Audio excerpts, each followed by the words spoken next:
China's jobs aren't just changing, they're quietly disappearing. Just last year, youth unemployment climbed to around 20%, and millions of young people are now forced into gig work simply to get by. On the surface, China still looks like an economic powerhouse. But for many of its youth, it feels less like opportunity and more like a daily scramble for survival. Everywhere you look, the gig economy is taking over. Delivery riders weaving through traffic, live streamers selling late into the night, drivers chasing their next fare. It's framed as freedom, but beneath that promise, stable jobs are fading, and the future of work is becoming deeply uncertain. The reality is hard to ignore. You can't build a stable life on a delivery scooter. Today, the average gig worker earns about 4,000 yuan a month, less than $600, once the platforms take their share. It's income that barely stretches, let alone supports a future. Youth unemployment officially peaked at 21.3% in mid-2023, and then, almost as quietly as it rose, it disappeared from public reports when the problem refused to fade. At the same time, traditional pathways are closing. Factory jobs in the Pearl River Delta have dropped by roughly 15% since 2022, squeezed by slowing exports and the steady rise of automation. The kinds of roles that once offered consistency and a foothold into adulthood are no longer as available. For a 25-year-old graduate, this isn't just data, it's daily life. It means choosing between paying rent or staying connected with a mobile data plan. It means moving back in with parents, holding on to the idea of independence while postponing it indefinitely. Everyday essentials start to feel like small luxuries. Meat and fresh vegetables become occasional treats, not staples. Saving money isn't part of the conversation. It's a distant dream. So while gig work is often described as freedom or flexibility, the lived experience tells a different story. It's work without security, income without predictability, and effort without the reassurance of progress. In the end, it's not just about earning less. It's about a generation trying to move forward while the ground beneath them keeps shifting. Not long ago, a first job meant something tangible, a deposit on a modest apartment, a clear first step into independence. Today, that promise feels distant. In cities like Shanghai and Shenzhen, rents have doubled since 2020, while entry-level salaries remain stuck around 6,000 yuan. The gap between earning and living isn't just wide, it's growing. For many gig workers, home has become temporary and uncertain. Some share cramped dorm bunks, rotating shifts in the same bed. Others sleep in vans between deliveries, turning rest into a luxury rather than a routine. Meanwhile, newly built apartments sit empty, silent reminders of a property boom now strained by debt and stalled developments. For young couples, the idea of building a life together is being pushed further away. A small one-bedroom apartment can cost up to 5 years of total income. Marriage, once a natural next step, is now delayed, not for lack of desire, but for lack of affordability. Even classrooms are changing.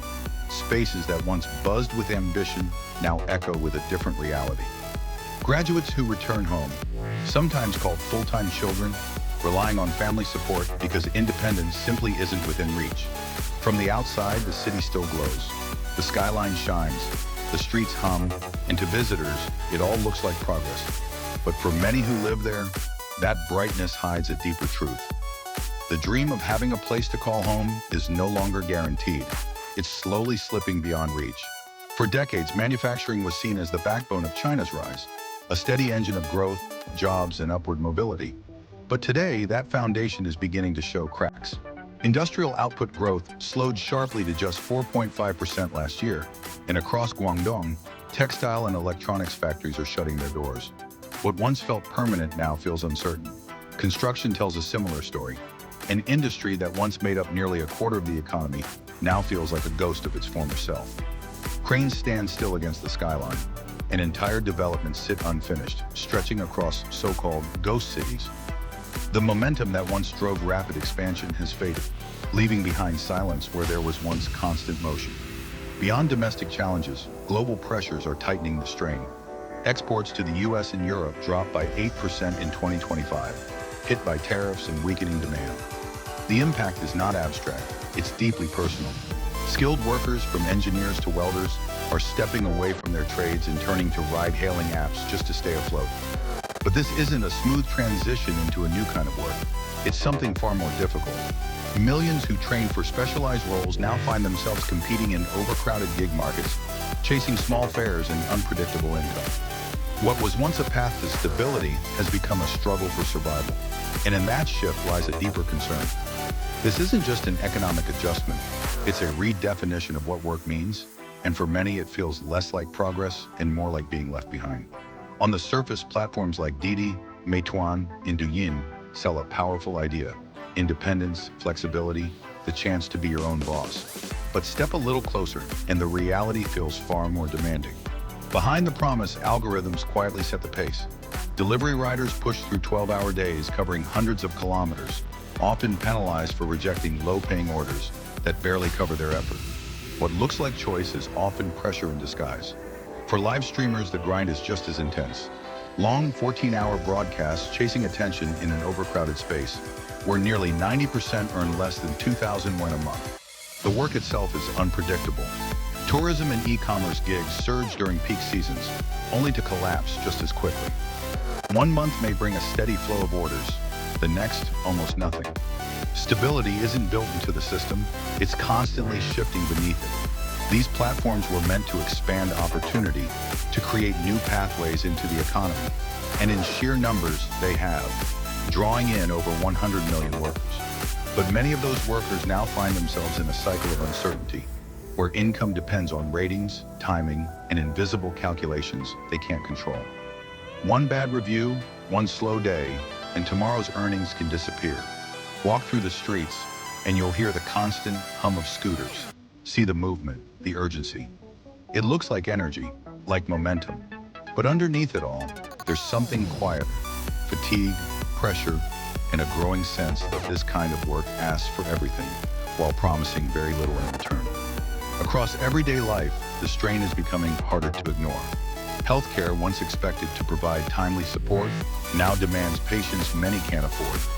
Basic scans can take up to 6 months. In education, shrinking birth rates, now around 1.1 children per woman, down from 2 just a decade ago, are forcing schools to cut teachers, leaving classrooms quieter and futures more uncertain.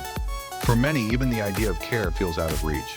Mental health support exists, but at a cost that can equal an entire week's earnings from gig work. It becomes less of an option and more of a luxury. At the same time, frustration is beginning to surface. In cities like Hangzhou, gig workers have staged strikes, calling for basic protections like heat stroke pay, small demands that reflect much larger pressures. At the other end of life, pensioners queue for limited support, navigating a system that feels increasingly stretched. And among the young, a quiet resistance is taking shape. Some choose to lie flat, stepping back from the relentless grind, not out of apathy, but as a response to a system that no longer guarantees reward for effort.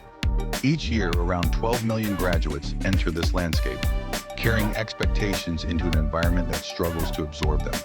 The result is a growing imbalance between ambition and opportunity, effort and outcome. Taken together, these pressures point to something deeper than temporary difficulty.